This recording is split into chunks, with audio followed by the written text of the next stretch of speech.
The glittering lights of the hotel ballroom rained down on the bustling crowd. The savory aroma of the buffet mixed with the sound of laughter, creating a vibrant atmosphere. But for Sarah, the guest of honor, a strange weight settled in her heart. Just then, her mother-in-law, Margaret, raised a champagne flute high and strode to the center of the stage. "May I have your attention, everyone? Today, our dear daughter-in-law has finally been promoted to senior manager. Let's all give her a round of applause." Margaret's voice, as if amplified by a megaphone, boomed across the entire ballroom. All eyes turned to Sarah. Flustered, she froze in place, champagne flute in hand. This was supposed to be a special day, a party her colleagues and in-laws had gathered for to celebrate her promotion. "Huge congratulations, Sarah. I always knew you'd make it," a junior colleague said, smiling brightly as he clinked his glass against hers. Sarah, trying to compose herself, forced a smile. "Thank you. It was all thanks to everyone's help. It wasn't something I did alone." "Don't be so modest. The results of this last project were so outstanding. We all know it was your skill that got us there." Despite her junior's sincere congratulations, Sarah's gaze kept drifting elsewhere. Her mother-in-law, Margaret, was already moving through the crowd as if she were the star of the party, greeting guests and accepting their praise. It looked like a mother-in-law genuinely happy for her daughter-in-law's success, but Sarah could feel the subtle barbs hidden behind the facade. "Margaret, your daughter-in-law is truly remarkable. A senior manager in this economy. You are so blessed," one of Margaret's friends gushed. Margaret's lips curled into a smirk as she feigned humility. "Oh, you're too kind. Our Sarah was just very lucky. A position just happened to open up at the right time. It was all about timing. She still has so much to learn." Hearing this from afar, Sarah's face went cold. The countless nights she had spent drafting proposals, and the weekends she had sacrificed for her work were instantly dismissed by her mother-in-law's single word, luck. To soothe her burning heart, Sarah took a sip of her champagne. Her husband, Daniel, was sitting at the most secluded table in the corner of the ballroom. Even though it was his own wife's celebration, his face was dark. He was just gulping down drink after drink when his colleague, Tom, came over and clapped him on the shoulder. "Hey, Daniel, congratulations. Your wife is already a senior manager. You can finally walk with your shoulders held high." "Oh, yeah. Thanks. I'm so jealous, man. My wife had to quit her job to raise the kids, and I'm breaking my back as the sole breadwinner. You're lucky to have such a capable wife. What's so great about it?" "Forget it. Let's just drink." Daniel dodged the question dismissively, his eyes cast down. Far from being proud of his wife's success, his face was etched with insecurity as he fiddled with his glass. At that moment, Margaret had gathered her relatives and was again bad-mouthing Sarah. "Our daughter-in-law might be clever enough to do her job well, but that's not everything, is it? She's absolutely hopeless with housework. If I weren't around to look after things, their house would be a pigsty." "Oh, Margaret, all the young people are like that these days. It's trendy for them to make a fuss about earning money outside while ignoring their duties at home." "Exactly. Our household is only holding up because I'm here to anchor it. If she were left to her own devices, my son would probably be starving." The relatives nodded in agreement with Margaret's words. From a distance, Sarah watched the scene and let out a deep sigh. She was sick and tired of her mother-in-law's attitude, bringing up her housekeeping skills to belittle her even at her own celebration. Her colleague Tom approached her and asked cautiously, "Sarah, are you okay? You haven't looked well all evening. This is my promotion party, you know? I guess I'm just tired from all the people. Isn't your mother-in-law being a bit much? I'm the one who got promoted, so why is she the one taking all the credit? She's always like that. It's not the first time. I just try to let it go." Sarah managed a weak smile, but her hands were trembling slightly as she tried to suppress her rising anger. As the party began to wind down, Margaret secretly called Sarah over. "Sarah, let the guests enjoy themselves. I need to talk to you for a minute. Let's go somewhere quiet outside." With a puzzled look, Sarah followed Margaret out into the hallway. The bustling noise of the party faded away, and they stood in a space filled with a cold silence. Margaret pulled a white envelope from her purse and held it out in front of Sarah. "Here, take this. It's a special gift I prepared for you." "A gift? You already gave me that beautiful bouquet earlier. You didn't have to." Sarah took the envelope without suspicion, but its weight felt unusual. It was too hard and thick to be a simple gift certificate or cash. As Sarah's trembling hands opened the envelope and pulled out the documents inside, her world went dark. Petition for dissolution of marriage. Sarah's breathing became ragged. A tremor that started in her fingertips spread through her entire body. Margaret, what is this? You're kidding, right? Do I look like I'm kidding? As you can see, they're divorce papers. Daniel and I have already discussed everything. Margaret spoke with a calm and cold demeanor, as if she were choosing a dinner menu. Overwhelmed with a sense of betrayal, Sarah stared directly at Margaret and snapped. Why would you give me something like this on the day of my promotion party? What did I do so wrong? Wrong? No. You've done nothing wrong. In fact, you're too good, and that's the problem. You're a senior manager now, right? You make a lot more money than my son. And you think that's grounds for divorce? Shouldn't you be happy to have a capable daughter-in-law? Margaret scoffed and looked at Sarah as if she were pathetic. You really are clueless, aren't you? If you're the senior manager, what does that do to the order of our family? If a daughter-in-law has a higher position than her husband and gets too full of herself, who is going to protect my son's pride? The family order? Do you think this is the 19th century?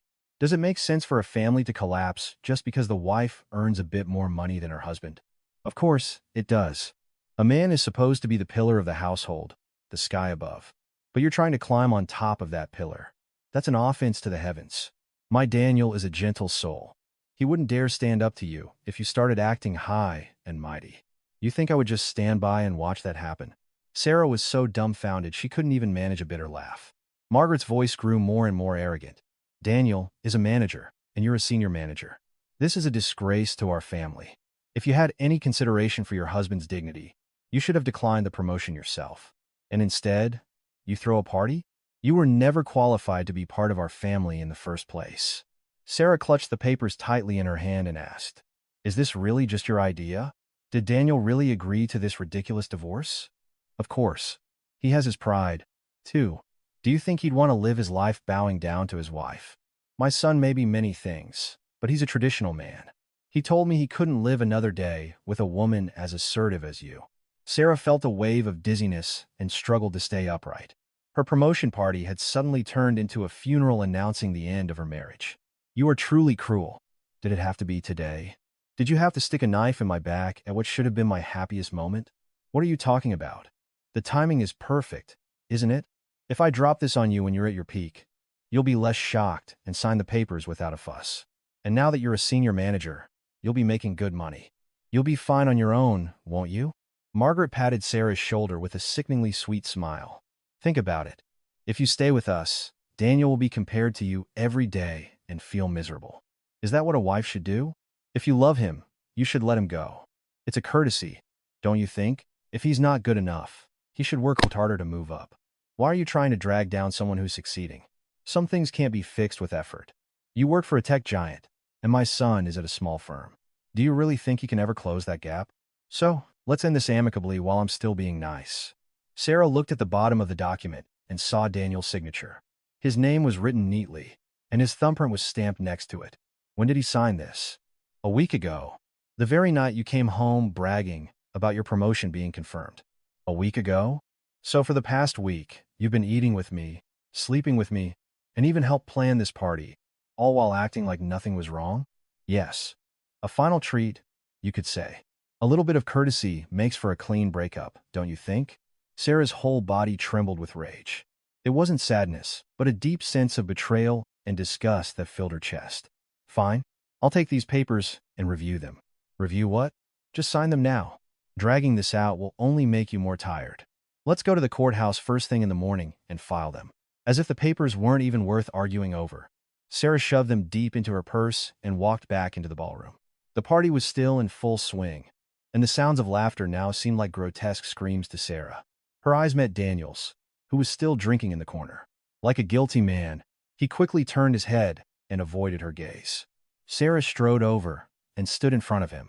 You signed the papers a week ago? Without a single word to me. Daniel stared at his glass and mumbled, his voice barely audible. I'm sorry. I had no choice. Sorry? Do you think that one word solves everything? How many years have we been together? Your mother tells you to do something, and you just signed divorce papers. Are you out of your mind? Mom is doing this for both of us. If we stay together, we just fight every day. Isn't it better to end it now? Who's fighting? You're the one running away because you're consumed by your inferiority complex. What is this? hiding behind your mother like a coward." Sarah's outburst drew the attention of the people around them, but Daniel maintained his spineless demeanor. "Let's just end this on good terms. You're successful now. You don't need a guy like me anymore." Sarah realized that saying anything more would be a waste of breath. She felt pathetic for having endured so long with such a spineless man and his mother. She snatched her purse from the table. "Fine, I'll do as you wish. But mark my words, I will make you regret this choice for the rest of your lives." Without a backward glance, Sarah walked out of the ballroom. Her steps were more resolute than ever as she crossed the glamorous hotel lobby and headed for the parking garage. The night air was bitingly cold, but as she clutched the divorce papers in her purse, Sarah gritted her teeth. Divorce papers as a promotion gift. What an unforgettable night. Sarah got into her car and started the engine.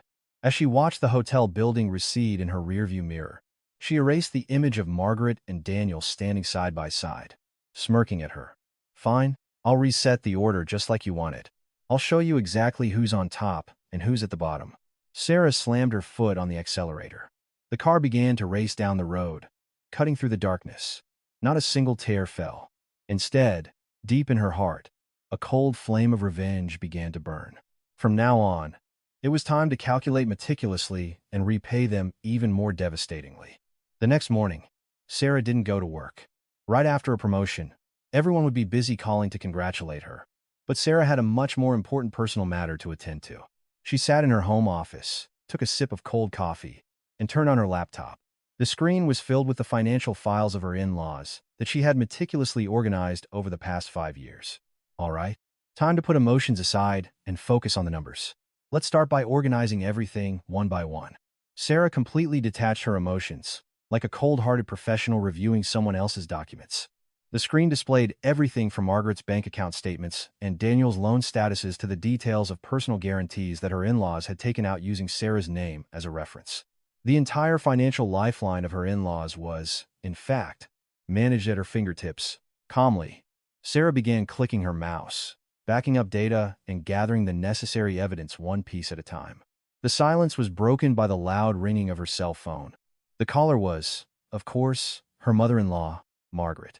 Sarah answered the phone with a blank expression. "Sarah, did you have a chance to read the papers I gave you yesterday? Daniel told me you haven't signed them yet." "Yes, Margaret. I'm reviewing them again right now." "Reviewing what?" "You're a smart girl who made it to senior manager. It can't take you a whole day to read a single document. We need to get this over with quickly, so you can have a fresh start and my son can get his life back on track." Margaret's voice was as confident and brazen as a teacher chasing down overdue homework. Sarah glanced at Margaret's credit card statement on her laptop screen and replied, "I'll come to your house this afternoon. We can handle everything then." "This afternoon? Why can't you just come now?" "I have a meeting with my friends this afternoon. Since we've decided to do this, let's get it over with quickly." Sarah gazed at the swaying tree branches outside her office window and continued calmly, "I have a few things to sort out. I need to pack my belongings and double-check some documents. I'll see you at 3 p.m. "What is there to pack? Just walk out with the clothes on your back."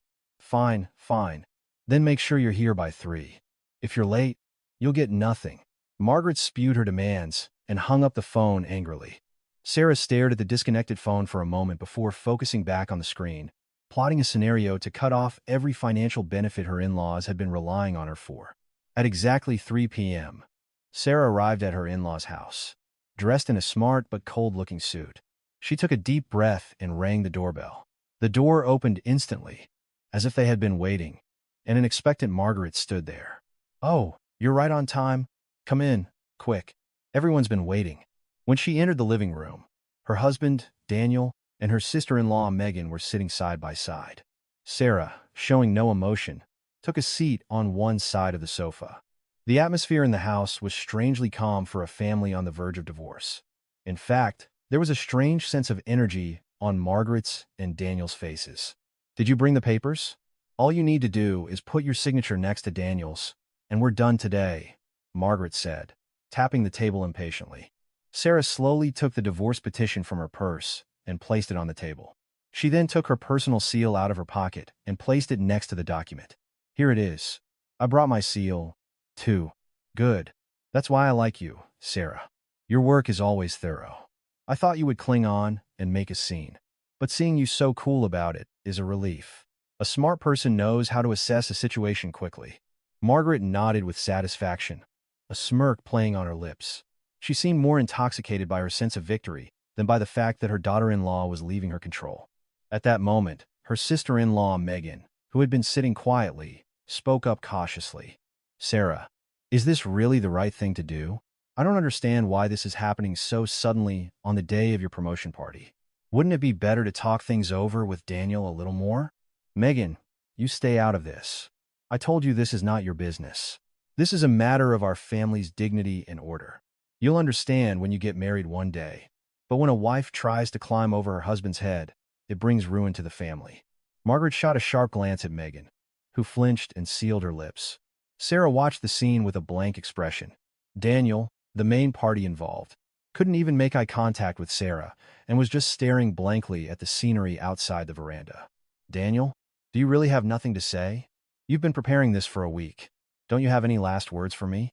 At Sarah's question, Daniel slowly turned his head, but his eyes were filled not with apology, but with a cowardly self-justification. I think doing what Mom says is the right thing, Sarah. If we continue to live together, we'll just end up comparing ourselves to each other and hurting each other's pride. I need to be able to breathe, too. The right thing? You need to breathe? I'm not sure who was suffocating whom. You were the one trapped in your inferiority complex and jealous of my promotion. Watch your mouth. Your problem is that sharp tongue of yours. Mom made this decision because she's worried about me. So you should just accept it. We'll only make each other miserable if we stay together. Sarah burst into a hollow laugh at Daniel's words. Make each other miserable? The only one who was miserable was me, doing all the housework and taking care of your family. You just lived comfortably behind your mother's skirt, eating what you were given and spending the money you were given. What kind of victim act are you pulling? How dare you be so disrespectful to the end? Just sign the papers. Stop dragging this out with useless talk and finish the document. Margaret slammed her fist on the table and yelled. Sarah felt like she was sitting in a pit of filth just by being in the same room with them. She spread out the papers and glanced at them one last time. No claims for division of assets. No mutual obligation for alimony. These clauses were written exactly as you wished, right, Margaret? Of course. You're a senior manager now, making so much money. Don't even dream of taking a single penny of my son's money. In fact, you should be paying us compensation for bruising my son's ego. Consider yourself lucky we're letting you off this easily. Sarah scoffed internally and nodded. Understood. I hate complications too. Then, let's proceed as is. Sarah picked up her seal without hesitation. She pressed it into the red ink pad, and then firmly onto the document. With a thud, Sarah's legal relationship came to an end.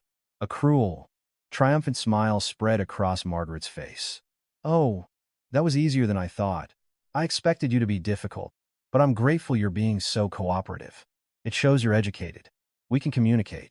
I don't want to be entangled with you any longer, either. Are we done now? Sarah pushed the signed document towards Margaret. Only then did Daniel seem to relax and look directly at Sarah. His expression had strangely brightened, as if a heavy burden had been lifted. Yes, Sarah, this was the best choice for both of us. As time passes, you'll come to understand my feelings. I'll be cheering for your future. Cheering? I don't want to be cheered on by someone like you. And we'll find out in a few days whether this was the best choice for both of us. You'll see what a foolish decision you've made. Daniel looked away, offended. Margaret tucked the documents into her bag and hummed a tune. Megan asked in a hushed voice from the side. Sarah, when are you moving your things out? Are you keeping your phone number? I've already had people move everything out. My number? We're strangers now. What would we need to contact each other for? Let's just live as strangers. Sarah grabbed her bag and stood up without a trace of regret. As she headed for the door, she glanced back at the living room one last time. Margaret was clutching the document bag, her face ecstatic, while Daniel was leaning back deeply into the sofa, soaked in relief. They had no idea what they had just given up, what gates of hell they had just opened. You all look so happy. I hope that laughter lasts a long, long time. Sarah spat out the words coldly and closed the door behind her. After taking the elevator down and getting into her car, Sarah pulled out a bundle of papers she had prepared in advance. It was a copy of the divorce petition she had just signed, along with all the evidence of her in-laws' various misdeeds and debts that she had collected. I have to keep a copy, of course. You'll see what kind of weapon this document, signed by your own hands, will become. Sarah closed her bag with a cold look in her eyes. She then took out her phone and sent a message to the head lawyer of her company's legal team. I've secured a copy of the divorce petition and all financial evidence related to my in-laws. I'll send them over right away. Please review them. Within seconds, a reply came from the lawyer. Understood. Perfectly prepared. Just as you planned. Are you available for a meeting at my office at 9 a.m. tomorrow? We can immediately proceed with legal action and a demand for debt fulfillment. Yes. I'll be there on time. Thank you. Sarah tossed her phone onto the passenger seat and started the engine. As she looked at the apartment building of her in-laws, receding in her rearview mirror, there was no trace of sadness or anger, no weak emotions left on her face. The moment I signed that paper, all the rights and privileges I bestowed upon you vanished. Let's see if you can still smile like that when the notices start arriving in a few days. A bitter smile touched Sarah's lips as she pressed the accelerator. The car glided smoothly down the road, and her mind was already filled with the next steps of her perfect revenge scenario. Anger only clouds judgment, but cold calculation is the surest way to bring down an enemy. This was the moment Sarah's real game began. At 5 a.m., when the world outside was still shrouded in a bluish darkness, the cell phone on Sarah's nightstand began to vibrate violently, scraping against the surface. Missed call. Missed call. Missed call. The name Margaret flashed on the screen repeatedly. Sarah shook off her drowsiness, got up, turned off the alarm, and checked her phone. The missed calls had already exceeded 12. What's going on this early? Just yesterday. She was so triumphant in kicking me out. Calmly, Sarah took a screenshot of her phone's screen, documenting the call log. She didn't answer, and placed the phone face down. The vibrations didn't seem to stop. This time, a call came from her sister-in-law, Megan's number. Shortly after, a text message arrived. Sarah, something really urgent has come up. Please answer your phone. I'm begging you. Sarah read the message but didn't reply. She took another screenshot to preserve the evidence. By 8 a.m., the number of missed calls had soared past 40. Margaret, Megan, Daniel, and even unfamiliar landline numbers were mixed in, making the phone scream as if in agony. Sarah leisurely brewed a cup of coffee, sat down at her laptop, and began to organize the call log. She entered the time, caller, and number of call attempts into an Excel file. At 9 a.m., another text message arrived from Margaret. What do you think you're doing? Sarah, this is extremely urgent, so call me right now. Stop playing games and making me anxious. Sarah stared at the message while taking another sip of hot coffee. She still didn't send a reply. At 10 a.m., Megan called again, and this time, Sarah slowly pressed the answer button. Hello? Sarah, you finally answered. Why haven't you been picking up?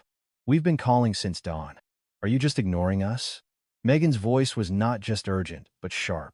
The cautious demeanor she had shown just yesterday was completely gone. I was a bit busy this morning. What's all the commotion about? Mom's bank accounts are frozen. She can't use her credit cards, and her online banking is blocked. Did you do something when you left after signing the papers yesterday? Sarah answered calmly, without blinking an eye. What would I have done? All I did yesterday was pack my things and leave quietly. Who's going to believe that? All of Mom's accounts are frozen. We can't even access living expenses. We can't do anything. Frozen? That sounds like a problem with the bank. You should contact the bank directly. Why are you calling me? We did call the bank. They said the account administrator's credentials were changed and that she has to come in person with a bunch of complicated documents to sort it out. You were the one who managed all the security cards and digital certificates. You were the administrator, so you have to fix it. Sarah paused for a moment, then looked out the window and spoke with a chilling tone. Administrator credentials? That was a convenience I provided when I was your daughter-in-law. Now that we're divorced, it's only natural for those credentials to be automatically revoked or changed. I'm a stranger now. Why would I be holding the purse strings of your family? But you're the one who set everything up. You can restore it, can you? Mom needs to go to her club meeting, and she's crying her eyes out because she can't withdraw a single dollar. Can't she just verify her identity? I no longer have the legal authority, so I can't help you even if I wanted to. It would be a violation of privacy laws. I'd be committing a crime if I touched it. Sarah, aren't you being too cruel? I have things to do, so I have to go.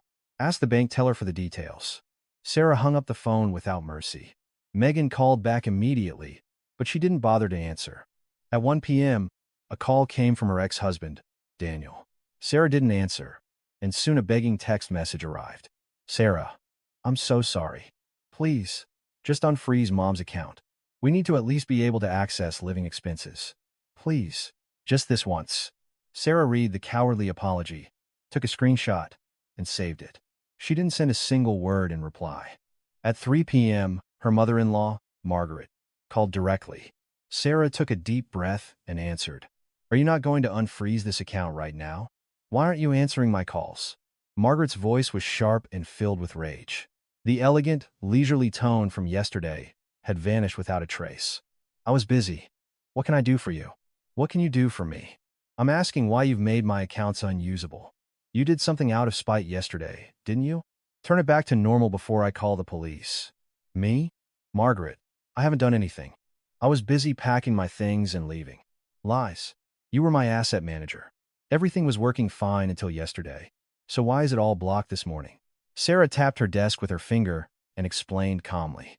You signed the divorce papers. At that moment, all the proxy authority I held was legally terminated. It would be illegal for me to continue managing it. Isn't this the natural course of events? Then you should make it usable again. You're the one who messed it all up. Margaret, I'm not your daughter-in-law anymore. Why would I touch a stranger's bank account? I'm busy with my own life now. Margaret could only make sputtering sounds of fury, unable to form a coherent sentence. Sarah delivered the final blow. Go to the bank, formally verify your identity, and refile all the paperwork that I used to handle on your behalf. It's going to be tough. There's really nothing more I can do to help you. You're the one who set it up, so you should be the one to come and fix it. You disrespectful little. The setup was done before the divorce. Now, the system has automatically blocked it. Don't blame me. Blame the divorce that you initiated. At Sarah's firm tone, Margaret screamed into the phone. If you don't fix this right now, I'll sue you. I won't let you get away with this. Are you threatening me? This entire conversation is being automatically recorded. I'll make good use of it as evidence. Margaret just let out ragged breaths before hanging up.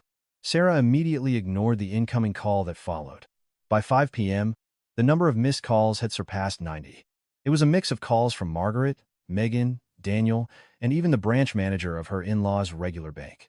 Sarah saved all the records to a file and backed up the text messages to the cloud. Then, she leisurely turned on her laptop and accessed her in-laws' financial management system one last time.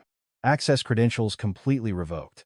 Done. With a click of the mouse, all the detailed statements of Margaret's accounts, loan repayment schedules, and the complex guarantee records that had been entangled with Sarah's removal as a co-signer were all encrypted and locked.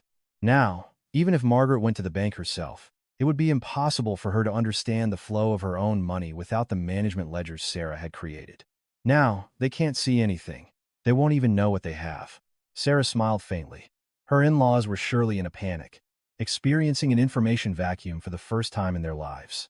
Without Sarah's Excel files, they had no way of knowing how much money was where, or even what the interest payment on their loans was for the month. All the data that Sarah had devotedly managed for 5 years had vanished in an instant. The phone rang again. It was her sister-in-law, Megan. Sarah didn't answer, and another long text message flew in. Sarah, please, just help us this one time. Mom went to the bank, and they said there's a mountain of paperwork she has to fill out.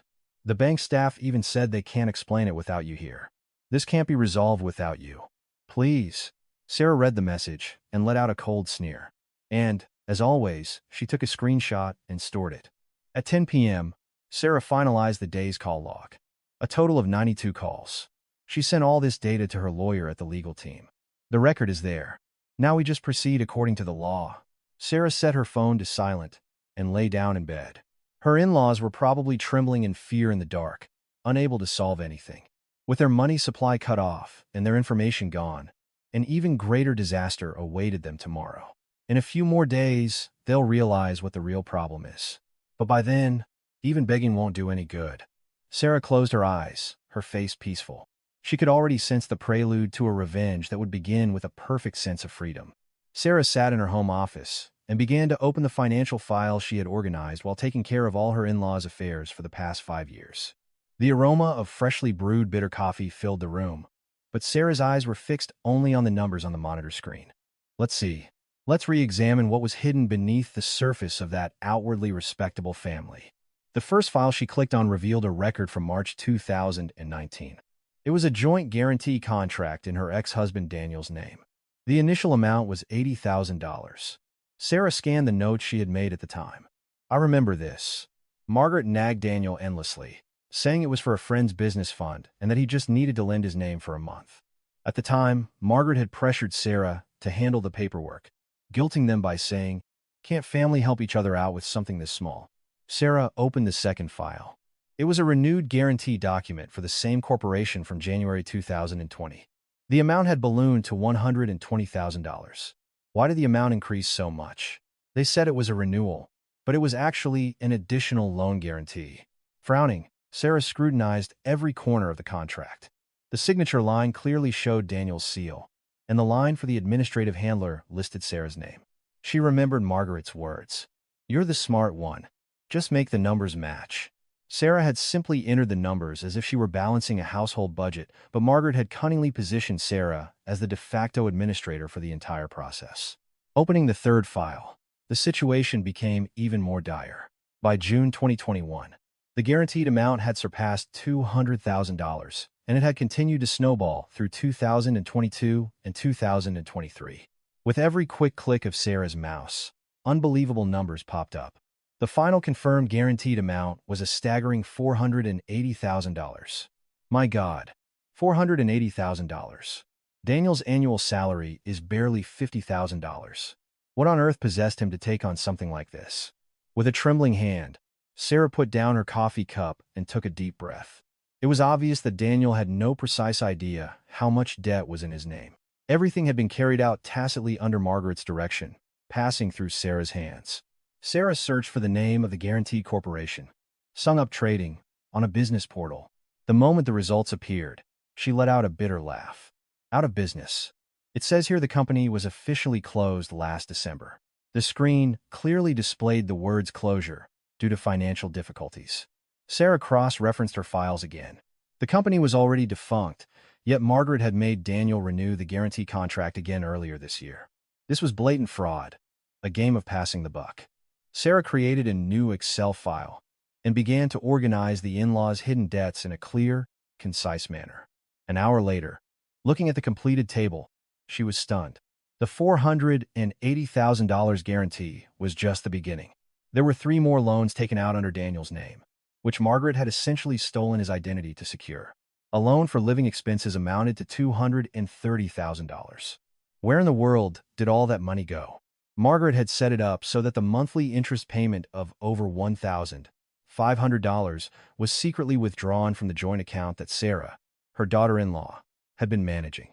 It was a ticking time bomb where not a single dollar of the principal was being paid down, with them just barely covering the interest. Asterisk. A $480,000 guarantee, plus a $230,000 loan. That's a total of C by Esher, Lin, and Alpha and Living, and an axe to live. Y. It's skin. N. O. M. O. T. T. E. R. H. O. W. M. U. C. H. T. H. E. I. R. H. O. U. S. E. V. A. L. U. E. H. A. S. I. N. C. R. E. A. S. E. D. T. H. E. R. E. S. N. O. W. Y. O. U. T. O. F. T. H. I. S is S. And a stew? S. A. R. A. H. L. E. A. N. E. D. B. A. C. K. D. E. E. P. I. N. T. O. H. E. R. C. H. A. I. R. A. N. D. L. O.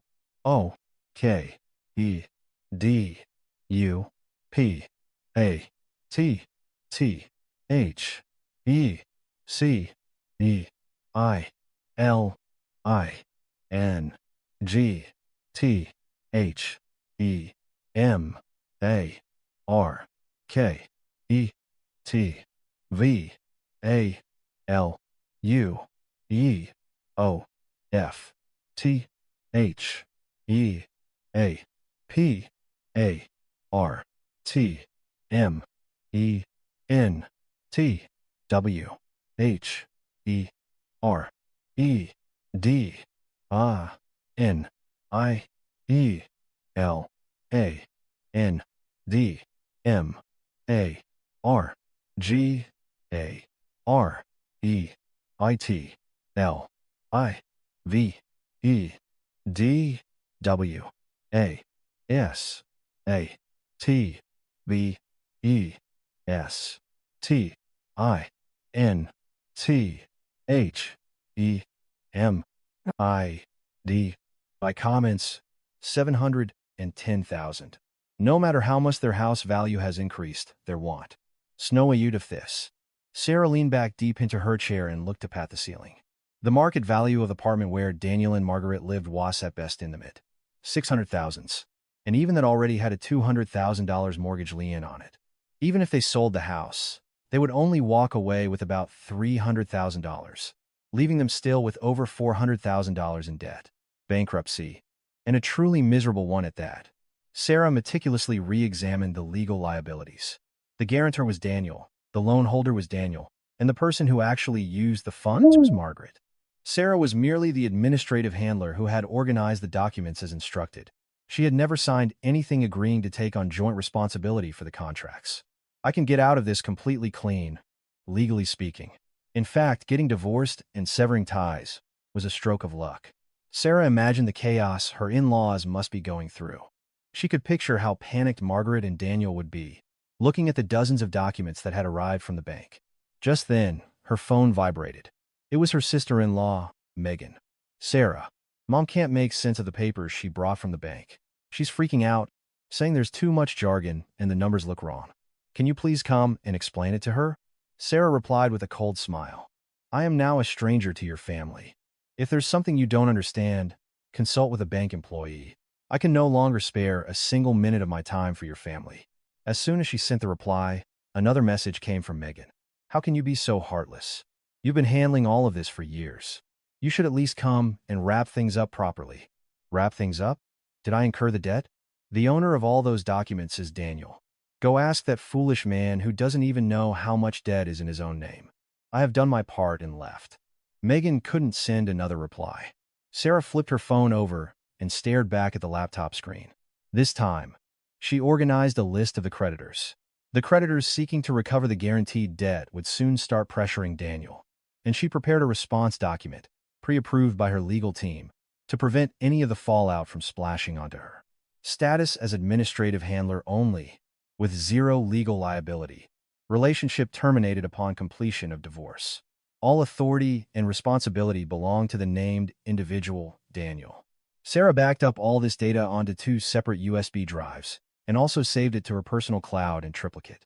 It was her final card to play when her in-laws inevitably tried to shift the blame onto her. It was past 11 p.m. Sarah closed her final report and looked out at the dark cityscape.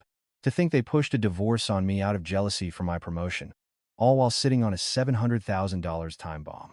There's a limit to foolishness. Sarah let out a bitter smile. Margaret probably still didn't grasp the severity of the situation. She likely thought it was just a temporary system error at the bank or that Sarah was being petty and had blocked the accounts. But in a few days, when the creditors start showing up at their door and the seizure notices start getting slapped on their property, that's when they would see what hell really looks like. Just then, another text came from Margaret. Aren't you going to call me right now? Did you skim money off the top while managing my son's finances? Why do the numbers look like this? Come here and explain yourself immediately. Sarah read the text and snorted. Explain? That shameless habit of blaming her daughter-in-law for her own messes is something she'll probably take to her grave. Sarah screenshotted the message, saved it to a folder, and turned her phone off completely. You can explain it to the judge in court, Margaret. I'm now fully prepared to sit back and watch your downfall. Sarah lay down in bed, her face peaceful. It was as if she could already hear the screams that would soon echo through her in-laws' living room. Revenge didn't need to start with a loud bang. All she had to do was watch as they fell deeper into the pit they had dug for themselves. For her in-laws, tomorrow morning would be the beginning of the darkest terror they had ever experienced in their lives. 3 days later, her ex-husband Daniel appeared in front of Sarah's office building. As Sarah was leaving for the day, she saw him huddled in a shaded area near the parking garage entrance. In just a few days, he looked as if he had aged 10 years. His suit was rumpled, his tie was crooked, and his face was full of despair. Sarah, can we talk for a minute? Please, I'm begging you. Sarah stopped and stared at him with icy eyes. The confident man who had handed her divorce papers at the party was nowhere to be seen. What are you doing here? We're strangers now. You should show some basic courtesy. Let's talk at your place. Or in my car, anywhere quiet. Please? I'm a very busy person. If you have something to say it here. Otherwise, get out of my way. Daniel fidgeted, conscious of the people around them. Sarah's colleagues leaving work were glancing at them with curiosity. It's not right to do this here. Everyone's watching. It's embarrassing. Have some consideration for my reputation. Reputation? You didn't seem to care about that when you threw divorce papers at me in a ballroom full of people. I'll assume you have nothing to say. I'm leaving. As Sarah began to walk away coldly, a panicked Daniel grabbed her arm. His hand was clammy with sweat, and Sarah felt a shiver of disgust. She looked down at his hand on her arm with revulsion, and Daniel, startled, quickly let go. Please, just give me 30 minutes. Let's have some coffee and talk calmly. 30 minutes. Not a second more. Let's go to the cafe across the street. The two sat in a corner booth at the quiet cafe. Daniel ordered a coffee with trembling hands, but Sarah didn't even order a glass of water, sitting with her arms crossed. Waiting. Get to the point. What do you have to say? Daniel fiddled with his cup of ice, wetting his lips before finally speaking in a barely audible voice. This morning, I got an official notice from the bank about that corporate guarantee. And? What does that have to do with me? The amount is $480,000. They said the payments are overdue, and if I don't submit a repayment plan by the end of this week, they'll register me as a delinquent borrower. I feel like I'm going to die. Sarah. Daniel's voice was close to a sob, but there wasn't a hint of sympathy in Sarah's eyes. That guarantee is in your name. You signed for it. You agreed to be responsible for it. So you have to pay it back. Isn't that right? How am I supposed to repay over $400,000? You know my salary. How can you say that? Are you telling me to go live on the street? Perhaps that's something you should have considered when you were signing the papers on your mother's orders. Daniel paused, taking ragged breaths. Then, in a pathetically low posture, he reached across the table to take Sarah's hand. Sarah coldly pulled her hand back. Sarah, can't we solve this together? We lived together for 5 years. There's still something between us. Something between us? That's not what a man who carried divorce papers in his pocket should be saying. And what do you mean by solve this together? Your name is also listed as the practical administrator for that corporation. The bank mentioned your name. They said since you were the administrator, you have a moral responsibility. 2. Sarah took a bundle of documents from her purse and slammed it on the table. She then shoved one of the papers in front of Daniel's face. Look at this closely. This is a copy of the original contract with your signature on it. The signature line has only your name and your seal. My name is only mentioned in the notes section as providing document organization and simple administrative assistance. This means legally, you are the sole responsible party. What is this? How do you have the original copy? While you were plotting to stab me in the back, I had to prepare myself. 2. Simply assisting with paperwork under your direction means I have no legal liability. I've already confirmed this with the bank's representative, but you were the one who practically managed it all. You knew everything, and now you're just going to walk away? Daniel's voice grew agitated, and people in the cafe started to stare. Sarah, unfazed, leaned in and hissed in a low voice. Management and responsibility are two completely different things. You are an adult, and you are responsible for every action you took with your own hands. Who are you trying to blame now? Sarah, please. I'm really going to go bankrupt. Mom is not in her right mind either. And what does your mother have to say? The woman who orchestrated a divorce to save her precious son's pride should be the one to solve this. Daniel shook his head with a look of despair. Mom says she didn't know anything. She thought she was just lending my name. She's blaming it all on me, saying I got greedy, increased the amount, and caused all this trouble. She's blaming you? Your mother? Sarah took a tablet out of her bag.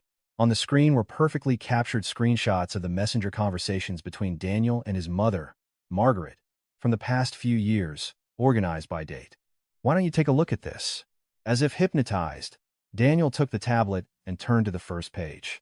There, Margaret's secret instructions to Daniel were laid bare.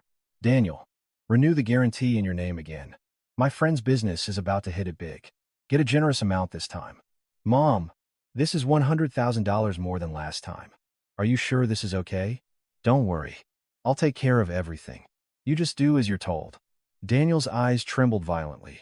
The next page contained Margaret's plot to thoroughly deceive Sarah. Daniel, don't you dare mention the amount to Sarah. She'll be a pain if she finds out. Just have her do the simple paperwork and keep your mouth shut. Okay, Mom, I'll do as you say. With trembling hands, Daniel closed the tablet.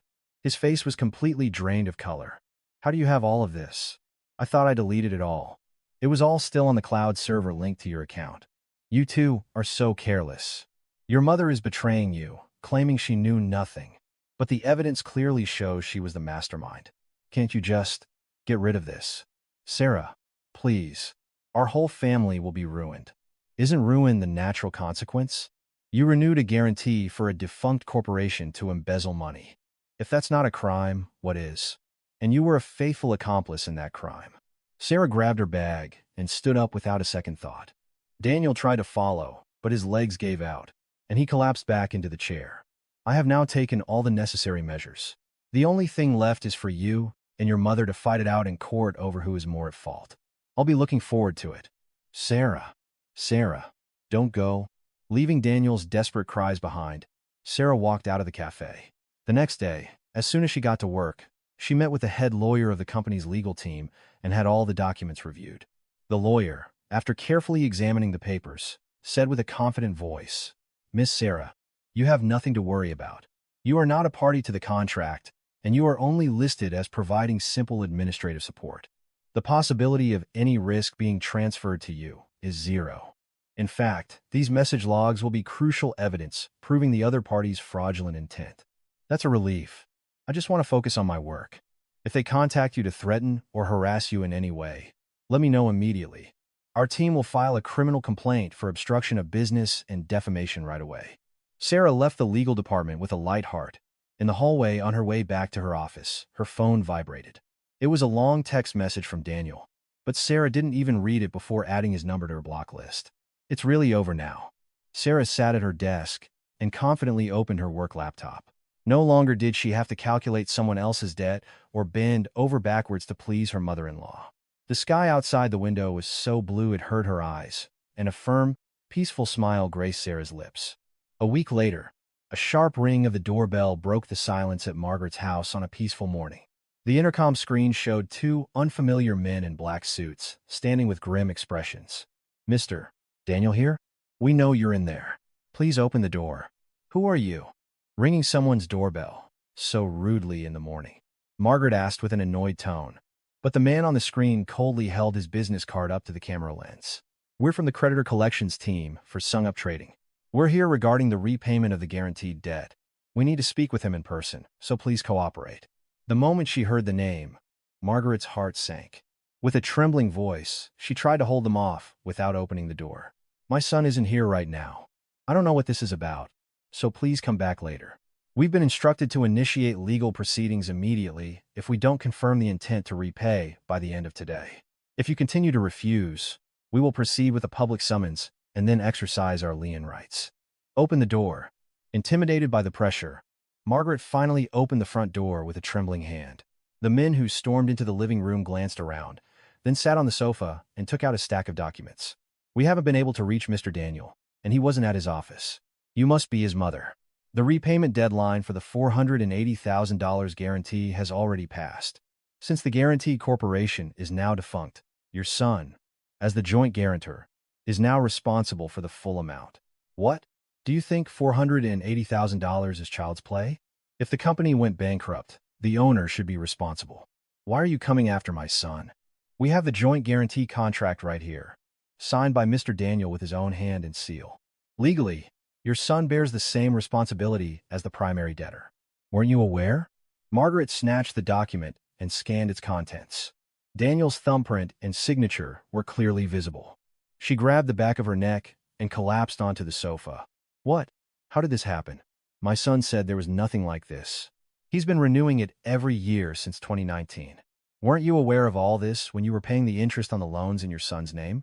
If you don't provide a concrete repayment plan by the end of this month, we will immediately place a provisional seizure on this house. I'll leave my card. Please make a wise decision. The men left their cold warning and departed. Margaret sat collapsed on the living room floor, staring into space like a woman who had lost her mind.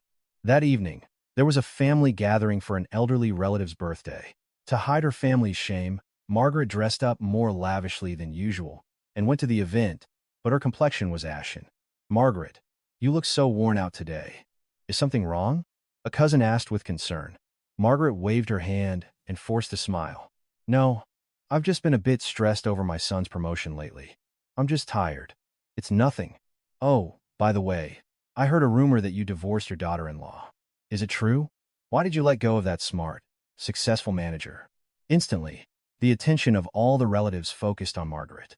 She fidgeted with her teacup and raised her voice. I didn't let her go. We parted ways because she wasn't a good fit for our family. When a woman is too successful, she crushes her husband's spirit and destroys the family order. I made the decision for the sake of my Daniel's dignity. A murmur went through the relatives. Still, a senior manager at a big corporation makes good money. It seems like a waste. Daniel's just a manager at a small firm, isn't he? Who cares about that kind of thing these days? Exactly. And Margaret, I heard a rumor that debt collectors have been visiting your house. What's that about? Margaret's face flushed crimson. She excused herself to go to the restroom, but from outside the door, she could clearly hear her relatives' blunt gossip. I heard their family is ruined. There's a rumor that the slush fund the daughter-in-law was managing got wiped out, and Daniel is on the hook for a huge six-figure guarantee, about to lose his house. Oh my. So that's why they kicked out the daughter-in-law? They divorced her beforehand so she wouldn't have to pay the debt? How cold-blooded. Margaret gripped the sink and gritted her teeth. She felt like her entire life, built on pride, was crumbling in an instant. For days later, her daughter Megan came to see her. Her expression was just as grave. Mom, the family group chat is going crazy. The aunts and uncles are all avoiding your calls because they're afraid you'll ask to borrow money. Everyone knows we're drowning in debt. Who is spreading such nonsense? I need to see it with my own eyes. Mom, that's not the problem.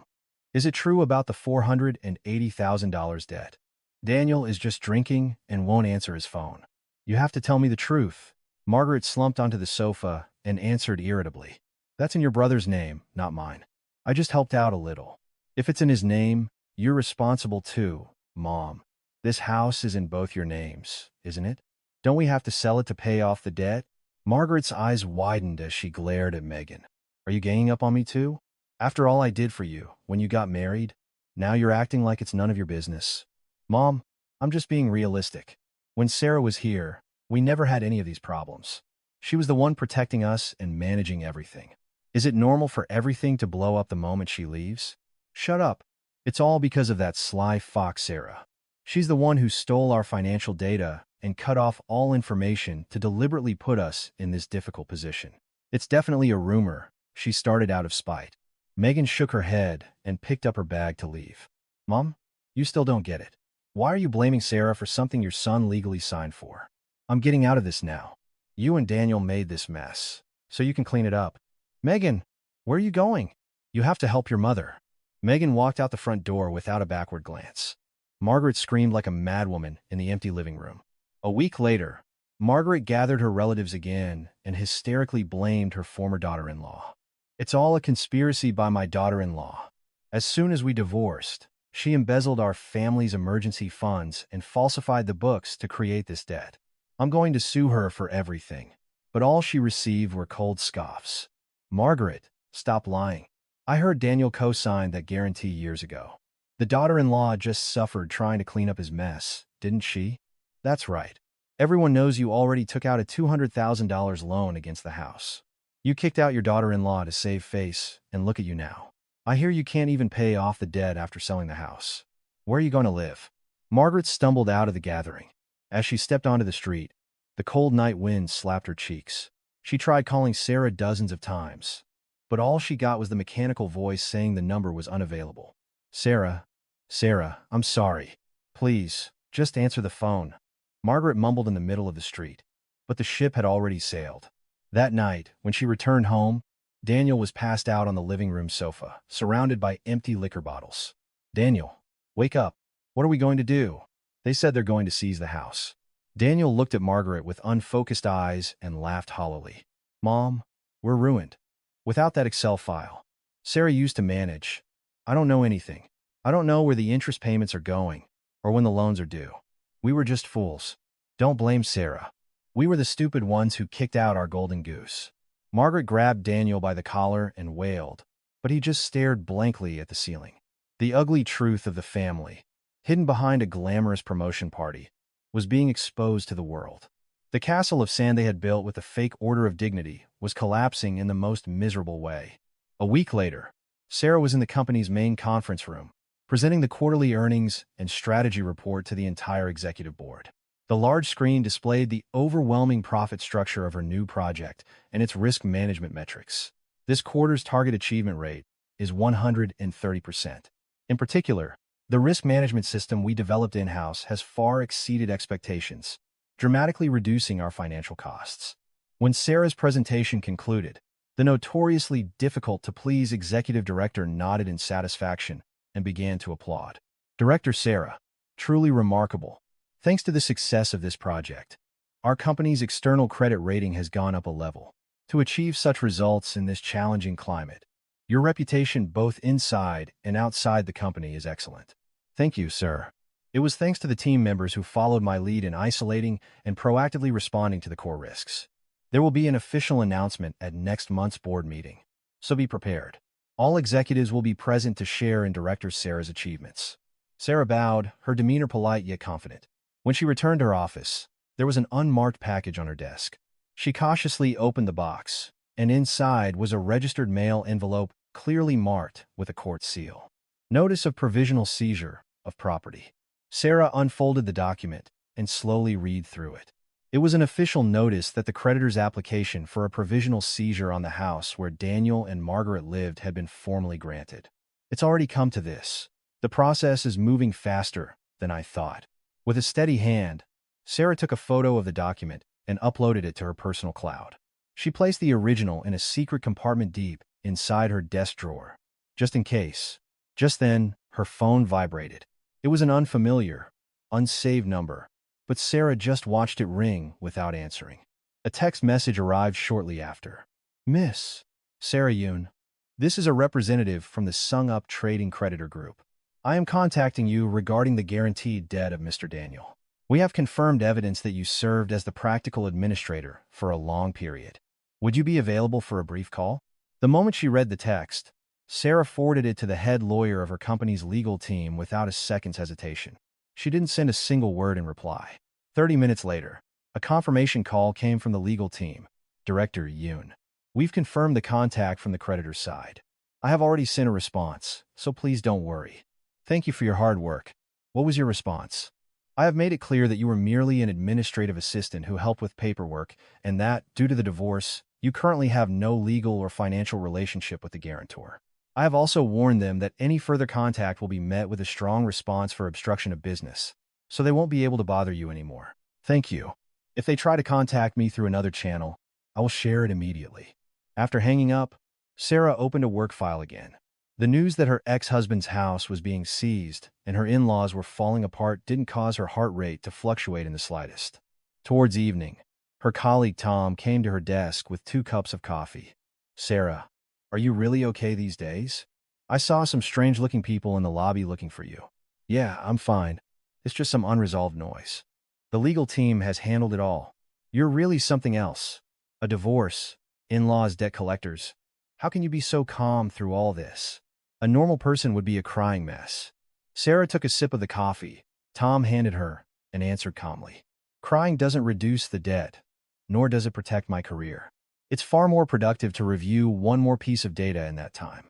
Still, Be careful. When people like that are facing ruin, you don't know what they might do. Don't worry. The evidence I've collected over the past 5 years is like a leash around their necks. They won't dare touch me. Sarah smiled peacefully as she gazed at the brilliant city lights outside her window. 2 days later, an emergency executive meeting was called, and the CEO personally praised Sarah.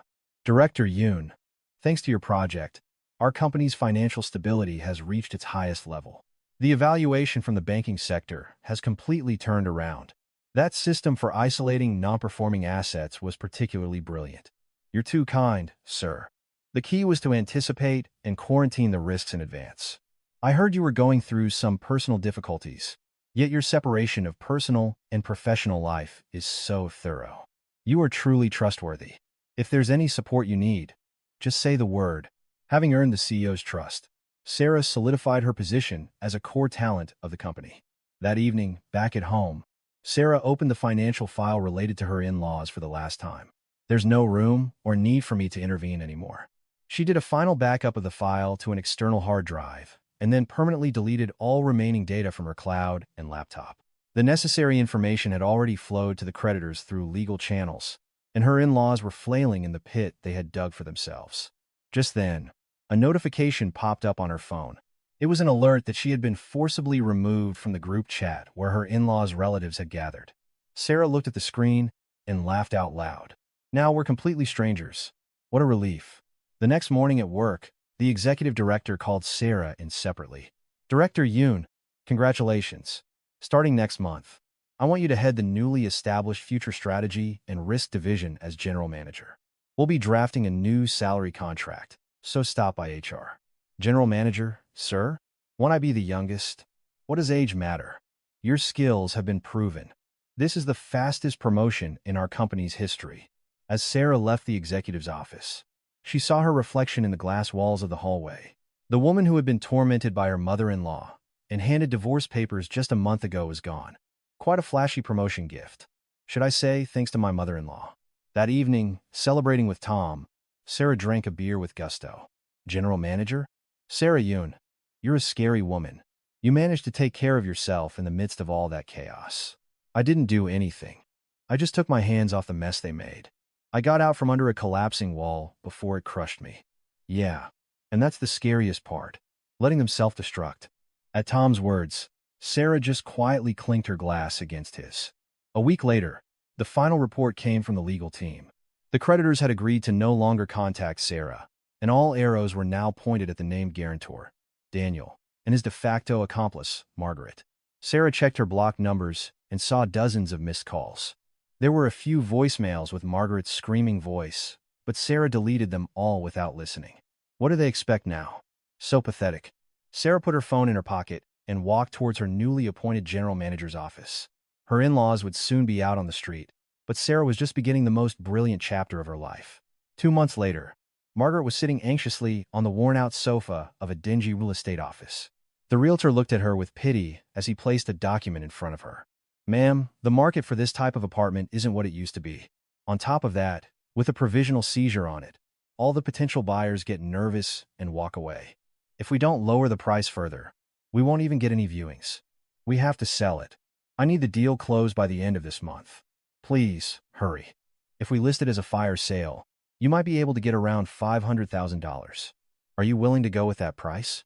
Margaret's face contorted instantly. Her entire life had been a battle for pride, and the sound of her apartment's value being slashed made her heart drop. $500,000? We paid more than that for it. How is that possible? The market conditions are terrible, and more importantly, a house with a lien on it is a huge risk for the buyer, so the price inevitably gets cut. I know your situation, ma'am, but this is the best we can do. Margaret let out a deep sigh and lowered her head. The realtor tapped on his calculator and added cautiously, after you pay back the $200,000 mortgage, you'll actually walk away with about $300,000. If you want to salvage even that much, you need to proceed right now. What would you like to do? Do it. The debt collectors are calling every day. There's no other way. Just do it. With a violently trembling hand, Margaret signed the sales contract. She felt as if the dignity and pride she had built up over the years were being sold off on a single sheet of paper. When she returned home, Daniel was packing boxes in the living room. Her daughter, Megan, who had rushed over after hearing the news, was also standing in the middle of the living room with a dazed expression. Daniel, are you really selling the house? I thought we'd live here forever. How did things get this bad? There's no other way. If we don't pay the debt now, it'll go to auction, and we'll be kicked out without a penny. Stop it. I'm at my wit's end.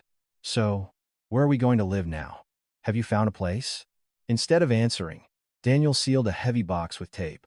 Margaret, who was watching from the side, interjected sharply. We'll find a place to rent. With $300,000, surely we can find a place for our family to lay our heads? Mom, that $300,000 isn't even enough to cover the debt. The debt is over $700,000. Does it make sense to use the money from the house sale to rent a place? We can't pay it all back, but we can pay some of it and beg them to let us pay the rest in installments. Do you want to see your old mother and your brother out on the street? Megan shook her head, dumbfounded.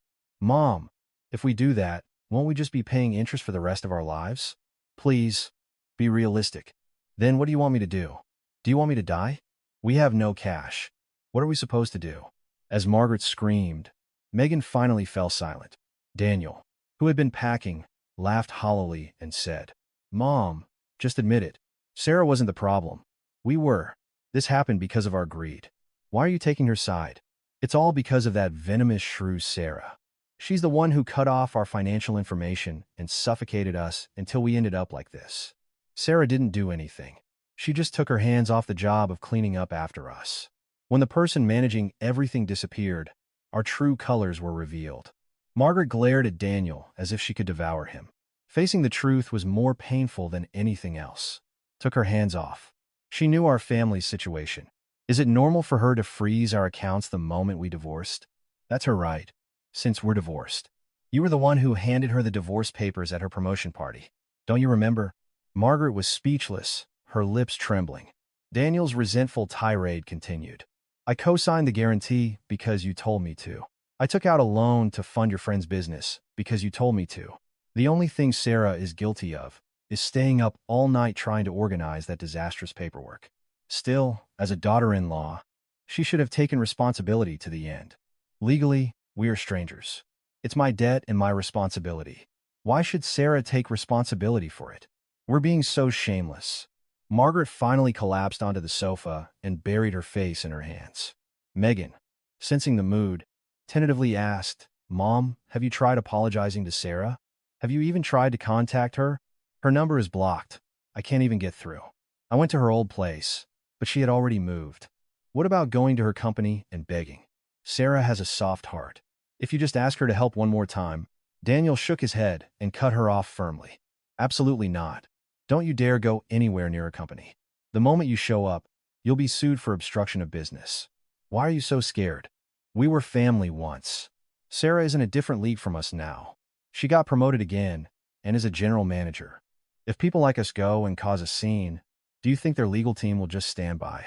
Megan was shocked. General manager? It hasn't been that long since she became a senior manager.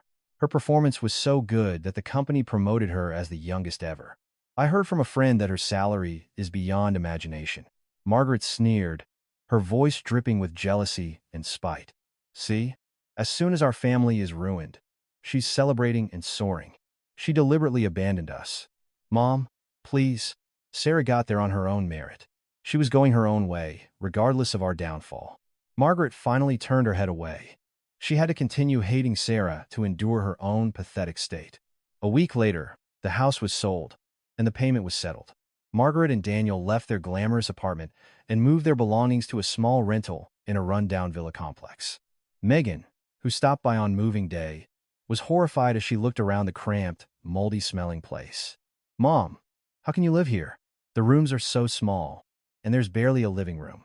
This was all we could afford with the money we have left. What can we do? Your brother's wages are being garnished now. We're in no position to be picky. Megan felt a pang of bitterness looking at the space, which was less than half the size of their old home. I have to go now. I need to pick up the kids from their lessons. Call me if you need anything. Need anything? You just make sure you hold on tight at your in-laws' house. Don't get kicked out like me. Margaret spat out her thorny words to the very end. Megan fled out the front door, and Margaret was left alone in the small, empty living room, staring at the gray wall outside the window. Just then, Daniel came out of his room and said weakly, "Mom, I told them at work today that I'm quitting." "What? How can you quit your job at a time like this?" "My wages are being garnished, so they take everything except the minimum for living expenses. I'm too embarrassed to face my colleagues, and there's no motivation when everything I earn just goes to paying off debt. I'll just find some part-time work to get by." Margaret collapsed weakly. The glamorous life of the middle class had vanished like a mirage, and all that was left was a mountain of endless debt in a small, single room. At the same time, Sarah was at a high-end restaurant, at a dinner celebrating her appointment as the new general manager. In the cheerful atmosphere, her team members all raised their glasses high. "To our general manager, sincere congratulations on your promotion. Please continue to lead us." "Thank you, everyone. This would have been impossible without you. I've prepared a record-breaking performance bonus for this time, so look forward to it." Sarah smiled elegantly and clinked her champagne glass. After the dinner, she returned to her quiet, cozy home. She sat on the sofa and checked her phone. The blocked list was still filled with missed call records from Margaret and Daniel, but no notification could disturb her peace. This is truly a perfect ending. Sarah looked at the sparkling city outside her window and murmured to herself, "I didn't take anything away. I just put down the overwhelming burden I was carrying." Managing the in-laws' finances, fending off their reckless borrowing, cleaning up their messes, the heavy things Sarah had carried in the name of love.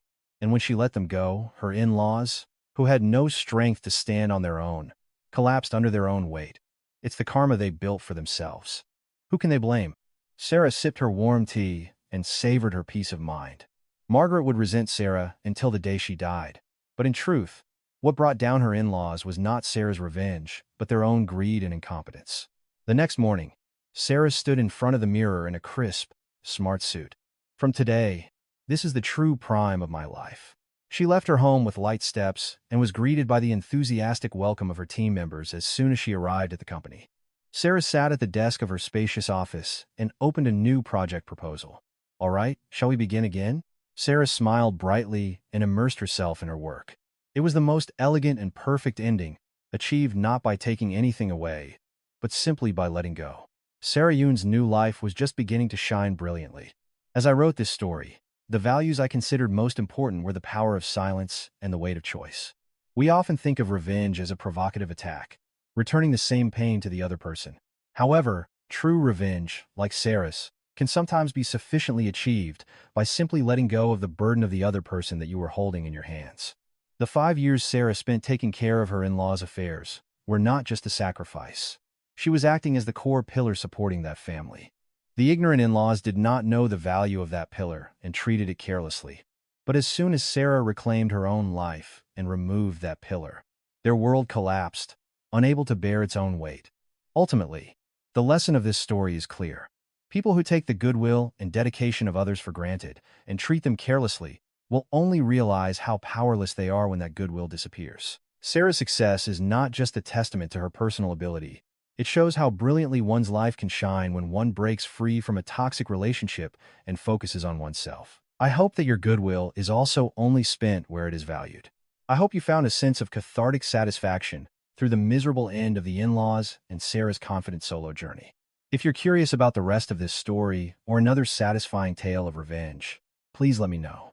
If this story resonated with you, please show your support by subscribing and liking. I will continue to share similar stories.